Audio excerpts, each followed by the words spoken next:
Welcome to invention classes. आप सभी बच्चों का अपना हार्दिक अभिनंदन। मैं दीपक शर्मा आज सभी बच्चों को सांख्यिकी का अध्ययन करा रहा हूं।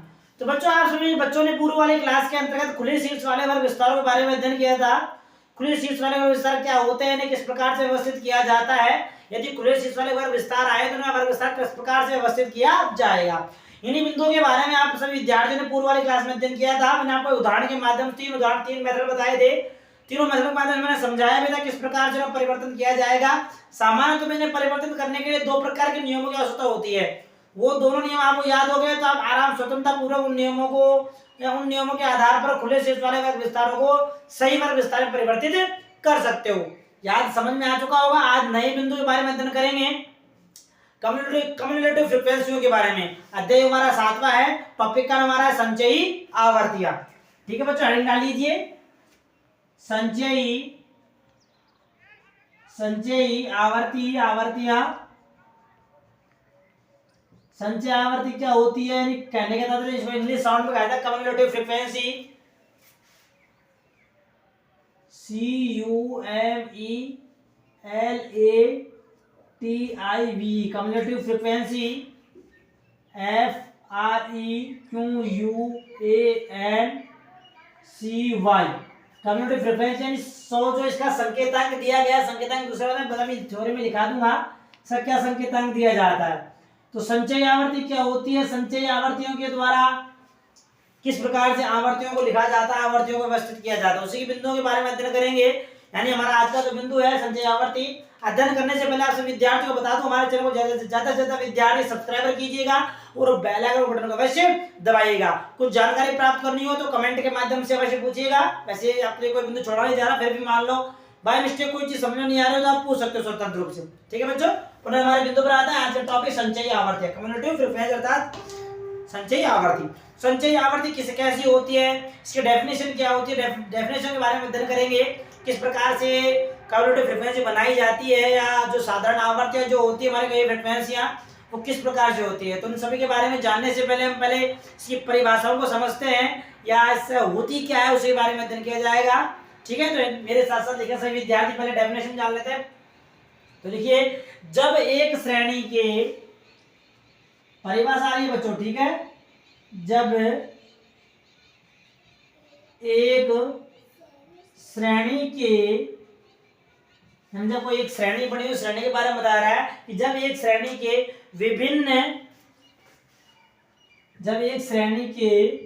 विभिन्न आवर्तियों जो फ्रीक्वेंसी जो होती है, जब एक श्रेणी की विभिन्न आवर्तियों को कर लो इसको, ठीक है, जब एक श्रेणी की विभिन्न आवर्तियों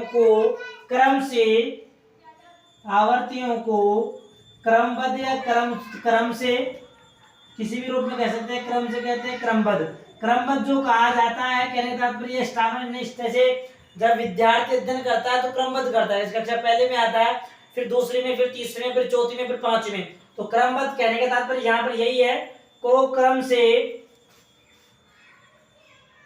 क्रमबद्ध रूप से क्रम से जोड़ते जाते हैं या जोड़ते हैं, क्रम से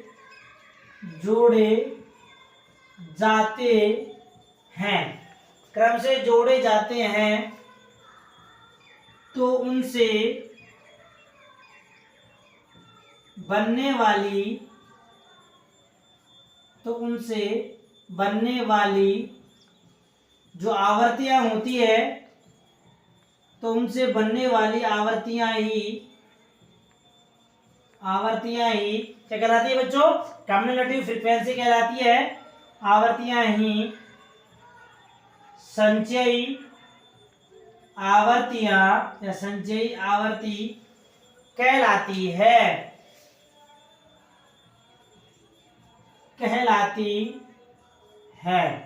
तो ये इसकी परिभाषा है। नहीं, जब कहने का तात्पर्य ये हो गया, जैसे उदाहरण के रूप से हम ऐसे कह सकते हैं, जब आवर्तियां जो हमारे पास दी हुई है उन आवर्तियों को क्रमबद्ध रूप से स्टेप बाय स्टेप रूप से जोड़ा जाता है। जैसे 4 आ गई, 5 आ गई, 6 आ गई, तो 4 और 5 जोड़ के जो अंक आएगा वो यहाँ हो जाएगा। कहने का तात्पर्य वो हमारी क्रमबद्ध रूप से हो गई। आगे मैं उदाहरण बताऊंगा आपको किस प्रकार से आती है, तो वो हमारी संचयी आवर्तियां कहलाती है।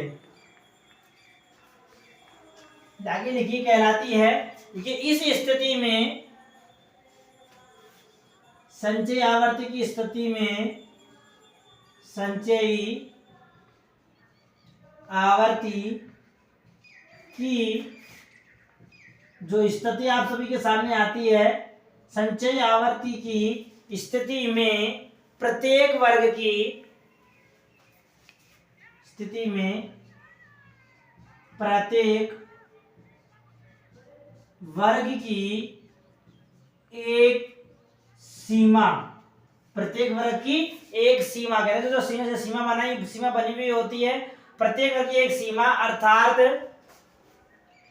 अब सीमा कितने प्रकार की होती है आपको मैंने बताया था पूर्व के अंतर्गत। सामान्य तौर पर सीमा दो प्रकार की होती है, जो हमारे वर्ग में दी होती है। वर्ग की जो प्रारंभ में दी होती है वो निम्नतम सीमा कहलाती है, और जो बाद में दी होती है वो कहलाती है बच्चों उच्चतम सीमा, कहने अपर लिमिट कहलाती है। आप सबको ज्ञात होगा ये।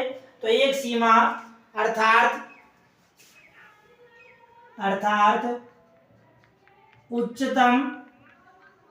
उच्चतम सीमा कहने का तात्पर्य upper limit, UPPER upper limit उच्चतम सीमा, व निम्नतम सीमा, व निम्नतम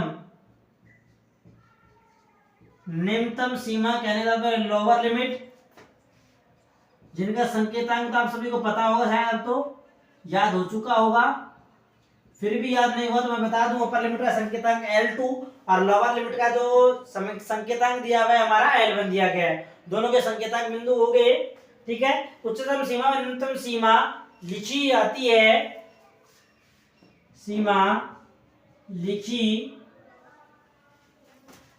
जाती है, उन सीमाओं को लिखा जाता है। अब यानी जो सीमा अपर लिमिट में लिखी जाएगी और लोअर लिमिट में जो जिन सीमाओं को व्यक्त किया जाएगा उन सीमाओं को किस प्रकार से लिखा जाता है और कैसे लिखी हो सकती है उसके बारे में बताया जा रहा है। ताकि लिखिए मेरे साथ साथ कि उच्चतम सीमा के आधार पर, नंबर 1, उच्चतम जो सीमा लिखी होती है उसके बारे में, उच्चतम सीमा के आधार पर, उच्चतम सीमा के आधार पर जो बिंदु लिखे हुए, जो तथ्य लिखे हुए उनके बारे में स्पष्टीकरण किया जा रहा है कि उच्चतम सीमा के आधार पर संचयी आवर्ती, आधार पर संचयी जो आवर्ती लिखी जाती है उन्हीं के बारे में कहा जा रहा है। उच्चतम सीमा के आधार पर संचयी आवर्ती लिखते समय, जब संचयी आवर्तियों को उस समय लिखा जाएगा उसके बारे में बताया जा रहा है कि संचयी आवर्ती को लिखते समय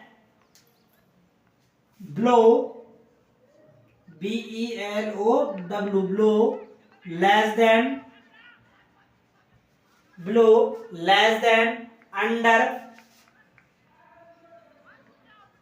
अंडर और नॉट एक्सीडिंग, पहले पूर्व के अंदर भी लिखाया था EXCEEDING, एक्सीडिंग, आदि में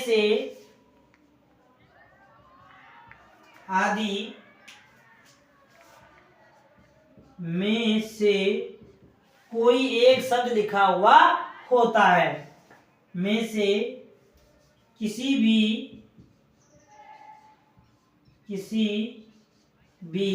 एक शब्द का प्रयोग किया जाता है, किसी भी एक शब्द का प्रयोग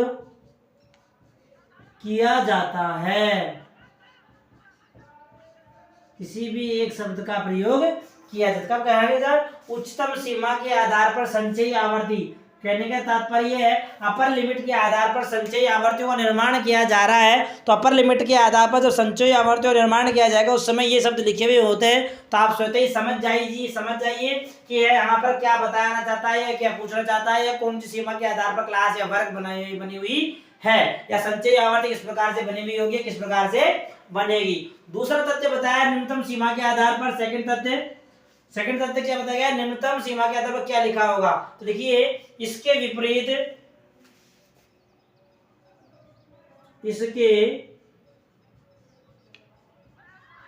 विपरीत मतलब उल्टा, इसके विपरीत यदि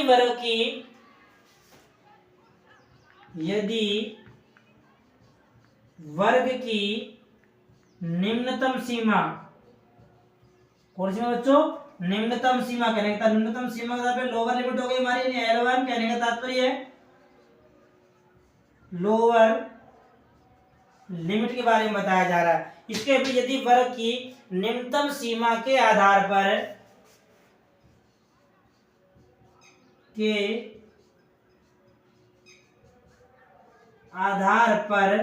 संचयी आवर्ती जो बनाई जाएगी इसके बारे में बताया जा रहा है। निम्नतम सीमा के आधार पर संचयी आवर्ती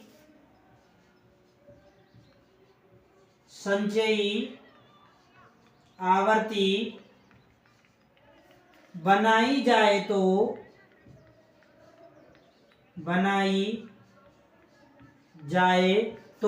निम्नतम सीमा के आधार पर संचयी आवर्ती का निर्माण किया जाएगा तो उसमें किस पे कौन शब्द लिखे हुए होंगे? उच्चतम सीमा में ये शब्द लिखे हुए होते हैं और निम्नतम सीमा के अंतर्गत कौन से शब्द लिखे हुए होंगे इसके बारे में यही बताना चाहता है। बनाए जाए तो above ABOVE above, more than above, more than से अधिक से कहने का तात्पर्य है और OVER, एक्सीडिंग EXCEDING,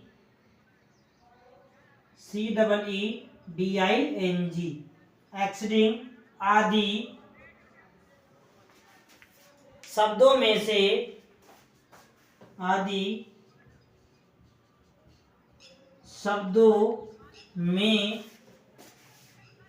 से किसी एक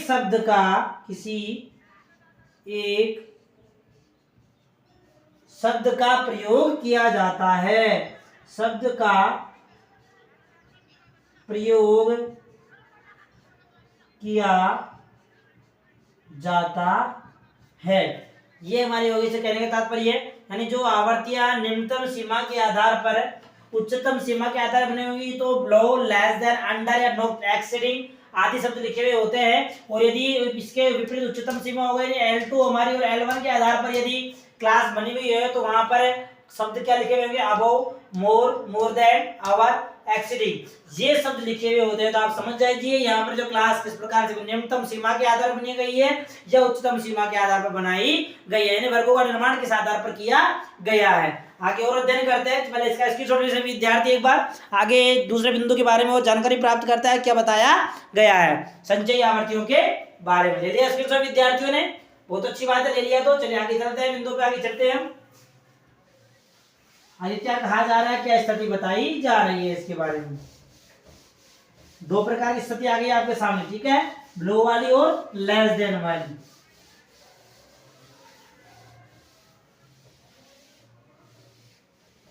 आगे लिखिए मेरे साथ साथ। इन संचयी आवर्तियों को, इन जो संचयी आवर्तियां बनी होती है उनके बारे में कहा जा रहा है। इन संचयी आवर्तियों का संकेताक्षर, जिस प्रकार से आवर्तियों का संकेताक्षर क्या है बच्चों?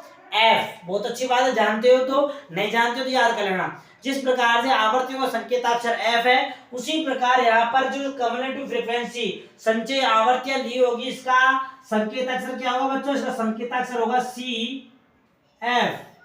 याद रखना इसका जो संकेताक्षर है वो क्या होगा? CF लिखा हुआ आ जाए तो आप तुरंत समझ जाइए कि वहां पर कौन सी आवृत्ति दी हुई है। तो इसका मतलब वहां पर कम्युलेटिव फ्रीक्वेंसी दी गई है। इन संचयी आवर्तियों का संकेताक्षर CF है।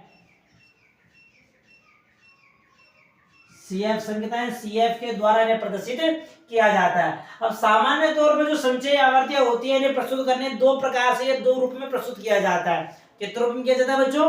दो रूप में। ये दो रूप कौन कौन से होते हैं उसके बारे में जानकारी प्राप्त कर लेते हैं। तो लिखिए, सामान्यतः संचयी आवर्तियों में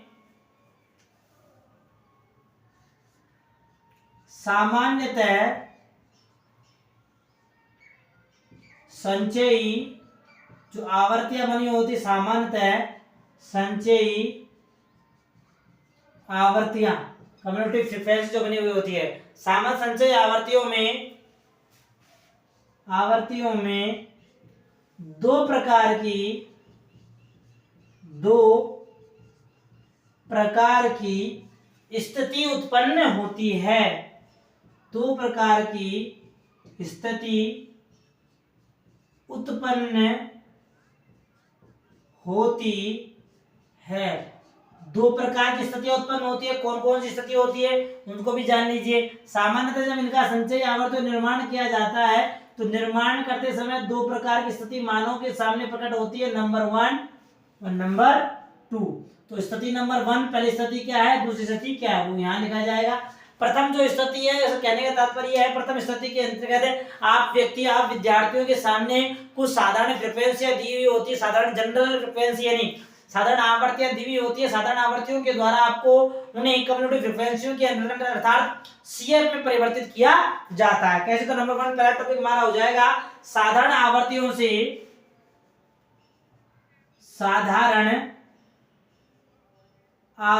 से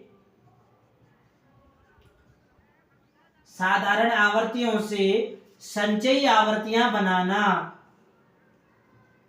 साधारण आवर्तियों से संचयी आवर्तियां बनाना। प्रथम प्रकार स्थिति ये हो गई, साधारण आवर्त संचयी आवर्ती बनाया जाती है। और सेकंड वाली जो स्थिति है बिल्कुल इसकी अपोजिट है। उसके अंतर्गत संचयी आवर्तियों के माध्यम से साधारण आवर्तियों का निर्माण किया जाता है। कैसे किया जाए उसके बारे में मैं समझाऊंगा खास तौर पर। तो सेकंड पॉइंट लिख लीजिए, संचयी आवर्तियों से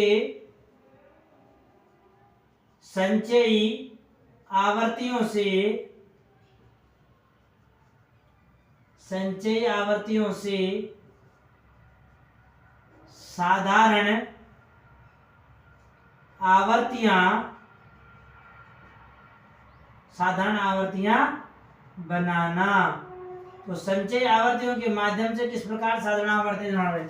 अब जब साधारण आवर्तियों के द्वारा संचयी आवर्तियां बनाई जाएगी तो इसमें कुछ रूप बताए गए हैं कि जो साधारण आवर्तियों के माध्यम से संचयी आवर्तियां आएंगी तो आपके सामने उसके सामने दो प्रकार की स्थिति उत्पन्न हो जाएगी। कैसी स्थिति है बच्चों, दो प्रकार की स्थिति आपके सामने। अब हम दोनों प्रकार की स्थितियों कौन कौन सी होगी तो वो भी जान लीजिए कि साधारण आवर्त संचयी आवर्तियों का निर्माण किया जाएगा तो उस समय आपके सामने दो प्रकार की स्थिति उत्पन्न होगी। नंबर 1 पहली स्थिति, नंबर 2 दूसरी स्थिति। तो पहली स्थिति में क्या आएगा, पहली स्थिति के अंतर्गत जो आपको वर्ग बने हुए होंगे, क्या बने होंगे बच्चों, जो वर्ग बने हुए होंगे वो कैसे होंगे, वर्ग निर्माण। यहां पे हमारा वर्ग निर्माण। तो वर्ग निर्माण किस प्रकार से होगा वो भी जान लीजिए। इसमें प्रथम वाली स्थिति के अंदर वर्ग निर्माण होगा, कैसे होगा वर्ग निर्माण, बिलो, कम कहने का तात्पर्य है वह लेस देन के आधार पर, या बिलो या लेस देन के आधार पर, यानी वर्गों का निर्माण बिलो या लेस देन के आधार पर होगा। और दूसरी वाला जो स्थिति है बिल्कुल इसके अपोजिट, यानी सेकंड वाली स्थिति, यानी ग्रेटर देन कह दो या मोर देन कह दो, तो अबव और मोर देन के आधार पर, ABOVE अबव या मोर देन के आधार पर। दूसरी चीज होगी हमारी अबव या मोर देन के आधार पर वर्गों का निर्माण किया जाएगा। उसी प्रकार जब कम्युलेटिव फ्रीक्वेंसियों के माध्यम से जनरल फ्रीक्वेंसी का निर्माण किया जाएगा तो जनरल फ्रीक्वेंसी निर्माण भी दो प्रकार से किया जाएगा निर्माण में। तो प्रथम प्रकार यहाँ पर, दूसरा प्रकार। तो यहाँ पर जब आवर्तियों का निर्माण, वर्गों का निर्माण, क्लासों का निर्माण किया जा रहा है तो यहाँ पर भी क्लास का निर्माण ही किया जाएगा। ये बात समझ में आ गई कि दोनों तथ्यों के आधार पर क्लासों का निर्माण ही किया जाएगा। कैसे किया जाएगा वो देख लीजिए। वर्ग निर्माण यहाँ पर बिल्कुल इसका सेम टू सेम डिट्टो भाग, यानी बिलो और लेस देन के आधार पर। तो नंबर प्रथम वाले भाग में आ जाएगा बिलो या लेस देन, बिलो या लेस देन के आधार पर।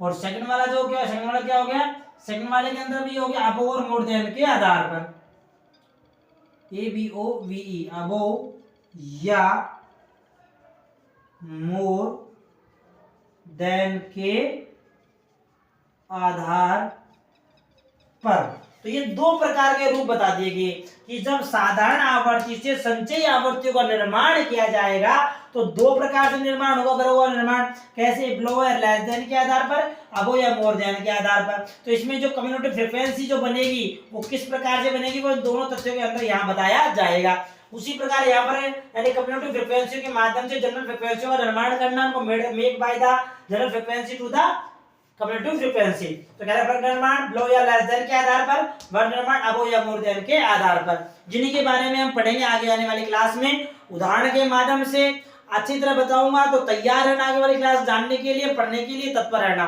तब तक के लिए हमारे चैनल को लाइक कीजिएगा, सब्सक्राइब कीजिएगा और बेल आइकन बटन को अवश्य दबाइएगा। ठीक है बच्चों, मिलते हैं आगे आने वाली क्लास में। कुछ इसमें कुछ समझना हो, पूछना हो तो कमेंट के माध्यम से पूछ लीजिएगा, कुछ जानकारी प्राप्त है कमेंट के माध्यम से कीजिएगा। ठीक है बच्चों, मिलते हैं आगे वाली क्लास में। तो पहले इसका स्क्रीनशॉट ले लीजिए, ले लिया स्क्रीनशॉट से विद्यार्थियों ने, बहुत अच्छी बात।